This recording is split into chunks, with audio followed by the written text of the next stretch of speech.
तो ये आपका जो एक्सरसाइज कौन सी है आपकी, ये एक्सरसाइज है आपकी 3.6 है। और 3.6 में ये 8 नंबर का न्यूमेरिकल है, पहले वाले का 8वां न्यूमेरिकल है। तो पहले वाले के 8वें न्यूमेरिकल में पहली एक्सरसाइज आपकी दी गई है, पहला न्यूमेरिकल दिया गया है 1/3x। कितना दिया गया है? 1/3x plus y plus 1/3x minus y और इज इक्वल आपका दिया गया है 3/4। ये हो गई आपकी पहली इक्वेशन। और जो सेकेंड इक्वेशन दी गई है वो दी गई है 1/2 into 3x plus y minus 1/2 3x minus y and is equal आपका कितना दिया गया है? 1 माइनस 1/8 दिया गया है। तो अब मान लो इसमें से देखो, वैसे होना क्या चाहिए कि 1 के अपॉन में y होता, यहाँ पर 1 के अपॉन में y होता, तो इनकी वैल्यू सेम होती। वैल्यू सेम होती तो साइन अगर देखते हैं, साइन अगर सेम होते तो वैल्यू घटाने पर आती। और अगर साइन चेंज होते, मान लो कोई एक प्लस का साइन है और एक माइनस का साइन है, तो दोनों जो साइन होते वो असमान होते, तो वैल्यू काहे में आती? जोड़ने पर। तो यहाँ पर अगर हम चाहें कि 1/3x माइनस वाई और 1/2 इंटू 3x माइनस वाई के पदों को बराबर कर लें। अगर हम इनकी वैल्यू को इक्वल करना चाहेंगे तो देखो 1 यहाँ पर है, वह 2, तो ज्यादा जो है, तो इसका मतलब है कि समीकरण हमारे पास जो एक है इसमें हम 1/2 से मल्टीप्लाई करेंगे। बताओ 1/2 से मल्टीप्लाई करेंगे या 2 से मल्टीप्लाई करेंगे? 1/2, क्योंकि भाई नीचे स्तर की नंबर है और जो अपॉन में नंबर होगी उसमें अगर हमें मल्टीप्लाई करना हो तो ऑलवेज अपॉन लगाकर ही मल्टीप्लाई करेंगे। तो हम यहाँ पर लिखेंगे समीकरण 1 में 1/2 से गुणा करने पर क्या लिखेंगे? समीकरण 1 में है ना 1/2 से क्या करने पर? गुणा करने पर। तो 1/2 से जब हम गुणा करेंगे तो भाई मल्टीप्लाई का मतलब है कि जो भी डिजिट रखेंगे हम वो डिजिट पूरे के पूरे इक्वेशन में मल्टीप्लाई करता है। तो 1/2 तो पूरे इक्वेशन में मल्टीप्लाई करेगा, तो 1 मल्टीप्लाई 1 को करेगा, 1 1 जा 1 रहेगा और अपॉन में 2 है। अब ये 3x प्लस वाई को मल्टीप्लाई कर देगा, तो ये आपका 3x प्लस वाई को ब्रैकेट में बंद करके मल्टीपल में हमने 2 कर दिया, ये रहेगा मल्टीपल में 2। और ये आपका रहा प्लस 1 अपॉन, भाई 1 को मल्टीप्लाई करेगा तो 1 ही रहेगा। 3x माइनस वाई को अगर 2 मल्टीप्लाई करेगा तो 3x माइनस वाई को ब्रैकेट में बंद करके मल्टीपल में 2 कर देंगे। काहे में 2 कर देंगे? मल्टीपल में। एंड इक्वल आपका 1/2 3/4 को भी मल्टीप्लाई करेगा, तो 1 मल्टीप्लाई 3 को करेगा तो 3 1 जा 3 रहेगा और 4 मल्टीप्लाई 2 को करेगा तो कितना हो जाएगा? 8। तो वैल्यू आपकी आएगी 3/8। ठीक है, मान लो ये इक्वेशन आपकी फर्स्ट है और इसको हमने सपोज कर लिया कि इक्वेशन कितनी है? सेकेंड है। तो हम लिखेंगे समीकरण 1 व समीकरण 2 को हल करने पर। तो ये आपने लिख लिया समीकरण 1 व समीकरण 2 को, ये आपने लिखा हल करने पर। क्या करने पर? हल करने। तो समीकरण 1 और समीकरण जब 2 को हल करेंगे तो दोनों समीकरणों को एक साथ लिखेंगे। तो पहली वाली जो इक्वेशन आपको दी गई है वो 1/2 into 3x and plus Y दी गई है। फिर ये रहा आपका plus 1/2 into 3x and minus कितना है? y दिया गया है। एंड इक्वल करके आपका 3 एंड अपॉन कितना दिया गया है? 8 दिया गया है। पहली इक्वेशन हो गई, समझ में आ रहा है ना? और ये जो सेकेंड इक्वेशन आपकी दी गई है वो दी गई है 1 अपॉन 2 इंटू 3 क्या गया है 1 अपॉन 2 इंटू 3x एंड कितना minus y and is equal -1 and upon कितना दिया गया है 8 दिया गया है। तो अब देखो यहाँ पर जो y के साथ वैल्यू थी 3x माइनस वाई, दोनों वैल्यू सेम हैं, तो ये वाली वैल्यू जब असमान चिन्ह आते हैं तो ये काहे में आता है जोड़ने पर आता है। काहे में आएगा जोड़ने पर आएगा। तो जब ये जोड़ने पर आएगा तो ये वाली वैल्यू प्लस और माइनस की सेम है, तो ये क्या हो जाएगी कैंसिल हो जाएगी। तो ये आपका ये कहता है कि 1 upon 2 into 3x plus y and 1 upon 2 into 3x plus y को जोड़ दो। तो देखो एक वैल्यू तो आप जानते हो कि जब डिनोमिनेटर सेम होते हैं मीन्स हर अगर बराबर होंगे तो जो भी न्यूमरेटर होता है, जो अंश होते हैं वो आपस में जुड़ जाते हैं। भाई यहाँ का जो डिनोमिनेटर है 2 इंटू 3x प्लस वाई, यहाँ का डिनोमिनेटर है 2 into 3x plus Y same है, तो इसका मतलब है कि 2 इंटू 3x प्लस वाई को एक टाइम लिख लिया जाएगा और ऊपर डिनोमिनेटर आपका न्यूमरेटर 1 एंड 1 था, तो 1 एंड 1 अगर ऐड होगा तो ऐड होकर कितना बन जाएगा 2 बन जाएगा। ये बात समझ में आई? अच्छा ये इक्वल, ये कहता है कि 3 अपॉन 8, ये माइनस की वैल्यू दी गई है, कहता है सब्ट्रैक्ट कर दो कितना 1 अपॉन 8, तो 3 अपॉन 8 से सब्ट्रैक्ट अगर कर देंगे 1 अपॉन 8 को तो डिनोमिनेटर तो सेम है, तो डिनोमिनेटर को हम 1 टाइम लिख लेंगे और ऊपर न्यूमरेटर पहला आपका 3 दिया गया था एंड माइनस कितना 1, तो 3 से सब्ट्रैक्ट कर देंगे 1 को कितना बचेगा 2 एंड अपॉन में कितना 8, तो 2 का टेबल 2 में 1 टाइम जाएगा और 8 में कितने टाइम जाएगा 4 टाइम, तो वैल्यू कितनी बचेगी आपकी 1 एंड अपॉन कितना 4।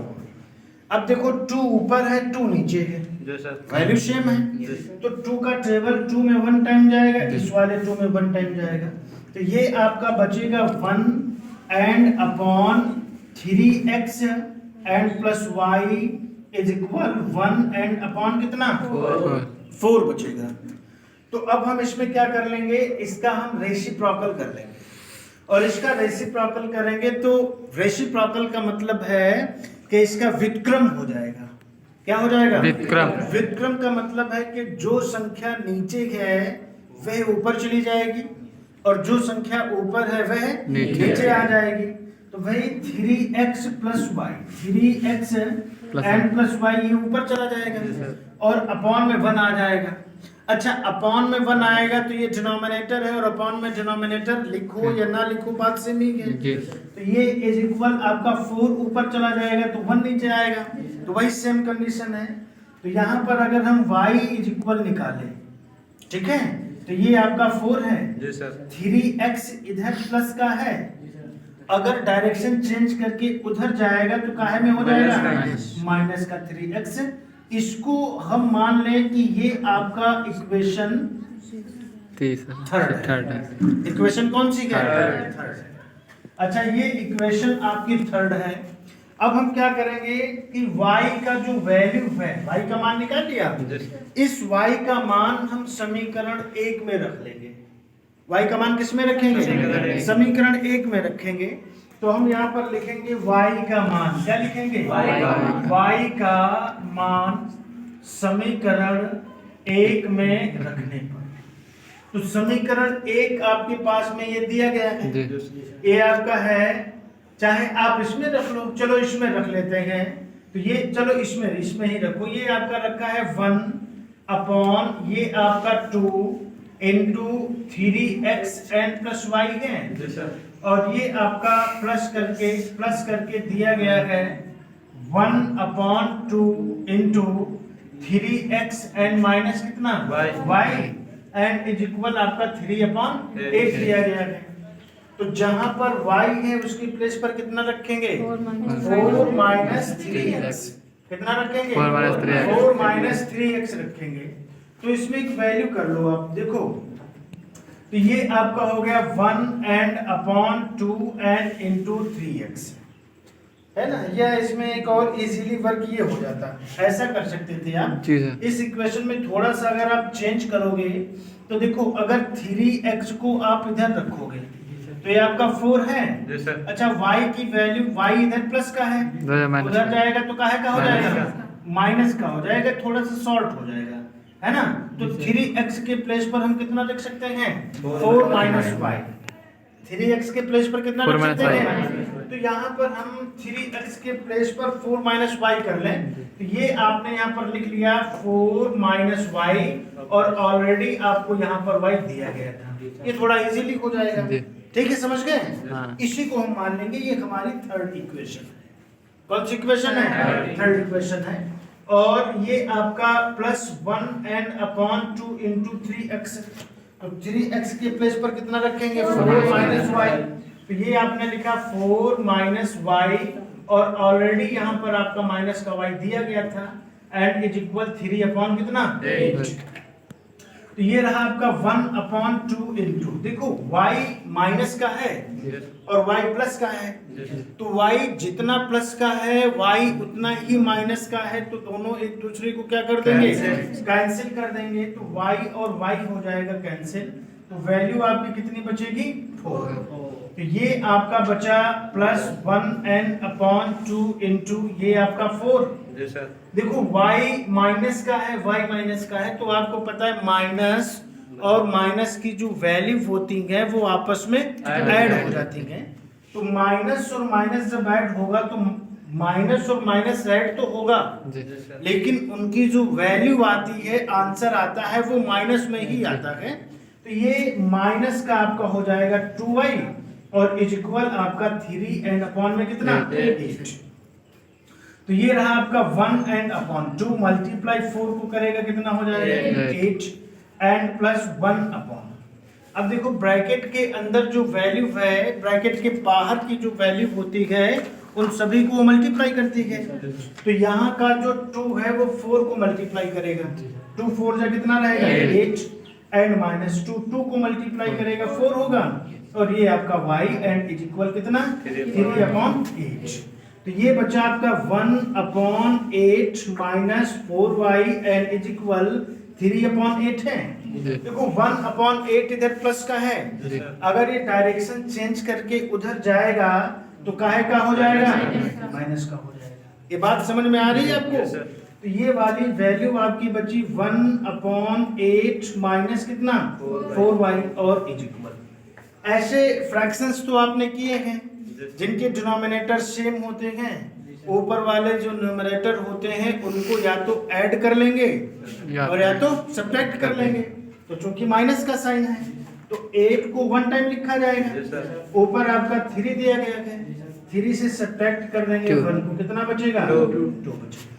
तो 2 का टेबल 2 में 1 टाइम जाएगा, 8 में कितने टाइम जाएगा 4 टाइम जाएगा। तो ये आपका बचा 1/8 minus 4y and is equal 1 and upon कितना 4। अब इसका रेसिप्रोकल कर देंगे। रेसिप्रोकल मतलब है कि इसका व्युत्क्रम कर देना। व्युत्क्रम का मतलब है जो संख्या नीचे है उसको ऊपर कर दें, और जो संख्या ऊपर है उसको नीचे कर दें। तो देखो 8 माइनस 4y ऊपर चला जाएगा, अपॉन में 1 आएगा, तो अपॉन में 1 एज अ डिनोमिनेटर लिखा नहीं जाता है, बात एक ही होती है। तो ये 4 ऊपर जाएगा, 1 नीचे आ जाएगा, कोई कंफ्यूजन तो नहीं है किसी को।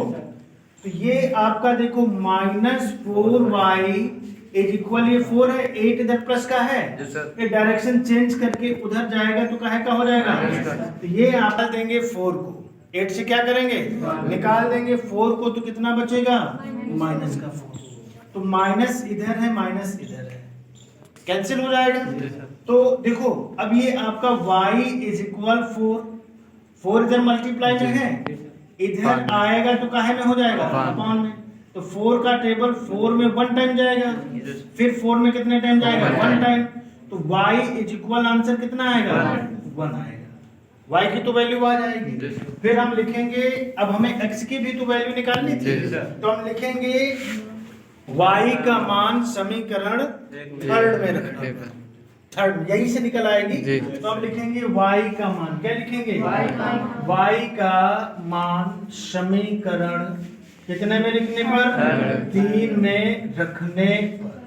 तो जब 3 में रखेंगे तो इक्वेशन जो थर्ड दी गई है आपकी वो दी गई है 3x इज इक्वल ये आपका 4 एंड माइनस कितना y दिया गया है, यही तो इक्वेशन है। तो ये आपका रहा 3x is equal 4 and minus y, y is equal कितना है 1 दिया गया है। तो ये आपने रख लिया 1। तो ये आपका 3x इज इक्वल 4 से सब्ट्रैक्ट करोगे 1 को तो कितना बचेगा 3 बचेगा। तो x इज इक्वल ये आपका 3 है, 3 इधर मल्टीप्लाई में है, इधर आएगा तो काहे में हो जाएगा, तो 3 का टेबल 3 में 1 टाइम जाएगा, फिर 3 में 1 टाइम जाएगा। तो x इज इक्वल कितना आ जाएगा आपका 1 आ जाएगा। तो अब देखो x की भी वैल्यू 1 है और y की वैल्यू 1 है, यही इक्वेशन के सॉल्यूशंस होंगे, हल होंगे। ठीक है, समझ